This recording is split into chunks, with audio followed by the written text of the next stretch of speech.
ഗതി വന്നല്ലോ, അല്ലെങ്കിൽ ഏത് കൂട്ടത്തിൽ പോയി, എന്തിന് ഞങ്ങൾക്ക് ഇങ്ങനെ വന്നു എന്ന് ചോദിക്കാനല്ല. ഓരോ അപ്പനും അമ്മയും പ്രാർത്ഥിക്കണമെന്ന് വചനം പഠിപ്പിച്ചു തരുന്നു. ഇസഹാക്ക് ഭാര്യയ്ക്ക് വേണ്ടി പ്രാർത്ഥിച്ചപ്പോൾ ഭാര്യ റബേക്ക തന്റെ വയറ്റിൽ ദൈവം കൊടുത്ത 2 കുഞ്ഞുങ്ങളെക്കുറിച്ചുള്ള ദൈവഹിതം അറിയാൻ വേണ്ടി പ്രാർത്ഥിച്ചു എന്ന് വചനം പറയുന്നത്.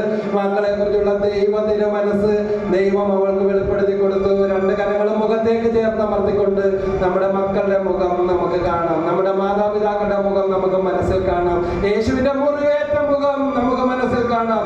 യേശുവിന്റെ മുറിവേറ്റ മുഖത്തോട് നമ്മുടെ മാതാപിതാക്കളുടെ മുഖം ചേർത്തുകൊണ്ട്, യേശുവിന്റെ മുറിവേറ്റ മുഖത്തോട് നമ്മുടെ മക്കളുടെ മുഖത്തെ ചേർത്തുകൊണ്ട്, ഇതാ എല്ലാം കൈവിട്ടുപോയ അവസ്ഥയിലായിരിക്കാം, എല്ലാ കുറ്റങ്ങളും ഏറ്റെടുക്കേണ്ടി വരുന്ന അവസ്ഥയാകാം. യേശു ചുറ്റും തിരിഞ്ഞു നോക്കിയപ്പോൾ സഹായിക്കാൻ ആരുമില്ല. യേശുവിന്റെ അമ്മയായ മറിയം കുരിശിന്റെ വഴിയിൽ യേശുവിനെ അനുഗമിക്കും. പാഷൻ ഓഫ് ദ ക്രൈസ്റ്റ് എന്ന പടത്തില് ഇതാ ഇങ്ങനെ കാണുന്നുണ്ട്. എല്ലാവരും പോയി, ആരുമില്ല, ചുറ്റും സഹായിക്കാൻ ആരെങ്കിലും ഉണ്ടോ? യേശു നോക്കുകയാണ്.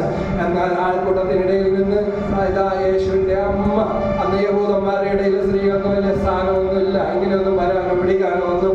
അങ്ങനെയുള്ള ഒരു സാഹചര്യത്തിലാണ്. അവരെന്ത് ചെയ്ത് കളഞ്ഞേക്കാം, കല്ലെറിഞ്ഞ് കൊന്നു കളഞ്ഞേക്കാം. എന്നാൽ മാതാവ് അവിടെ തന്നെ ഉണ്ട്. തിരുവഴുത്തുകൾ, വചനം അവരുടെ ഉള്ളിലുണ്ട്. ആ വചനം എടുത്തു കളയാൻ യഹൂദന്മാർക്കോ പടയാളികൾക്കോ അപ്പോഴുള്ളവയ്ക്കോ വരാനിരിക്കുന്നവർക്കോ ഒന്നും സാധിക്കില്ല എന്ന് മറിയം വിശ്വസിച്ചു. ലൂക്കാ 1:35 പരിശുദ്ധാത്മാവ് നിന്റെ മേൽ വരാത്തുന്നതിന്റെ ശക്തി നിന്റെ മേൽ ആവസിക്കും. ലൂക്കാ 1:37 ദൈവത്തിനൊന്നും അസാധ്യമല്ലല്ലോ. ഒറ്റ വചനം ഏറ്റെടുത്ത നാള് മുതൽ സഹനങ്ങളിൽ അടിവന്നിരിപ്പില്ല. നമ്മുടെ ജീവിതമോ അവള് കാരണം, ഇവള് കാരണം, ഇവര് കാരണം, മരുമോള് കാരണം, അപ്പം കാരണം, അമ്മ കാരണം, അമ്മായിപ്പം കാരണം, അമ്മായിമ്മ കാരണം, ഇതാണോ ജീവിതം? ഇതാ അവര് ചെയ്യുന്നതിനേക്കാൾ വലിയ തെറ്റാണ്. യേശുവിന്റെ ജീവിതത്തിലെ യഹൂദ പടയാളികളാണ് ഇതാ നിയോഗിക്കപ്പെട്ടത് എങ്കിൽ യേശു കുരിശ് സ്വീകരിച്ചത് അവരുടെ കയ്യിൽ നിന്നല്ല, പിതാവിന്റെ കയ്യിൽ നിന്ന്. അതുകൊണ്ട് പിതാവിനോടാ പ്രാർത്ഥിക്കുന്നത്, പിതാവേ കഴിയുമെങ്കിൽ ഈ പാനപാത്രം എന്നിൽ നിന്ന് നീങ്ങി പോകണമേ എന്ന്.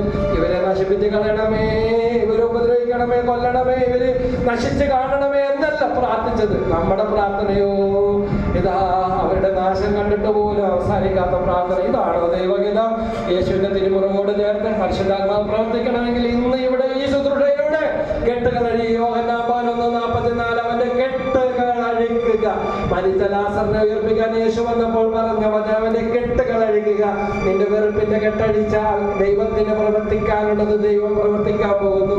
ഈ മകനോട്, ഈ മരുമകളോട്, ഈ മകളോട്, ഈ മകനോട്, ഈ അമ്മായപ്പനോട്, ഈ മരിച്ചുപോയ വ്യക്തിയോട്, ഈ അയൽവാസിയോട് നിനക്ക് ഇപ്പോഴും വെറുപ്പല്ലേ? നീയും കട്ടപ്പെട്ട് കിടക്കുക, അവരും കട്ടപ്പെട്ട് കിടക്കുക. എങ്ങനെ പരിശുദ്ധാത്മാവ് പ്രവർത്തിക്കും? മനുഷ്യൻ ചെയ്യാനുള്ളത് മനുഷ്യൻ ചെയ്തപ്പോഴാണ് യേശു ചെയ്യാനുള്ളത് യേശു ചെയ്തു. മരിച്ച ലാസറിനെ ഉയർപ്പിച്ചു. ലാസറേ പുറത്തു വരിക. ഇന്ന് നിന്റെ ജീവിതത്തിൽ ഒന്നും പ്രാർത്ഥിച്ചിട്ട് പോലും സംഭവിക്കുന്നില്ലേ?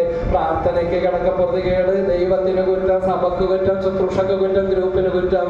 കാരണം നീ അഴിക്കാനുള്ളത് നീ അഴിച്ചില്ല എന്ന് നീ തിരിച്ചറിയുന്നില്ല. അവന്റെ കെട്ടുകൾ അഴിക്കുക. 2 കരങ്ങൾ കണ്ണിൽ ചേർത്ത് വെച്ചുകൊണ്ട് ഒരപ്പന്റെ സ്ഥാനത്ത് നിന്ന്, ഒരമ്മയുടെ സ്ഥാനത്ത് നിന്ന്, ദൈവമേ തെറ്റുപറ്റിപ്പോയി, എന്റെ ജീവിതത്തിലും കുറവുകൾ വന്നു പോയിട്ടുണ്ട്, എന്റെ അഹങ്കാരത്തെ ഇല്ലാതാക്കാൻ വേണ്ടി, എന്നെ എളിമപ്പെടുത്താൻ വേണ്ടി കർത്താവെ എന്നെ ശുദ്ധീകരിക്കാനായി ഇങ്ങനെ ഒരു വ്യക്തി എന്റെ കുടുംബത്തിൽ തന്നത്, ഇങ്ങനെ ഒരു മകനെ തന്നത്, ഇങ്ങനെ ഒരു മകളെ തന്നത്. ഇതാ മോശ പ്രാർത്ഥിച്ചപ്പോൾ മോശയുടെ വിക്ക് മാറ്റിക്കൊടുക്കുകയല്ല, അഹറോന് മോശ പറയുന്ന കാര്യങ്ങൾ മനസ്സിലാക്കി ജനത്തോട് സംസാരിക്കാൻ ദൈവം ശക്തിയുള്ള അഹറോനെ കൊടുത്ത് ദൈവം കൃപ തന്നു. പൗലോസ് 3 തവണ ദൈവത്തോട് പ്രാർത്ഥിച്ചു തന്നെ അസഹ്യപ്പെടുത്തിക്കൊണ്ടിരുന്ന മുള്ളു മാറിപ്പോകാൻ. ആ മുള്ളു മാറിപ്പോകുകയില്ല, നിനക്ക് എന്റെ കൃപ മതി എന്ന് പറഞ്ഞുകൊണ്ട് ദൈവം പൗലോസിന് കൃപ കൊടുത്ത് അനുഗ്രഹിച്ചു. Hallelujah, hallelujah. കരഞ്ഞു പ്രാർത്ഥിക്കട്ടെ, കർത്താവേ കൃപ തരണമേ, ശക്തി തരണമേ.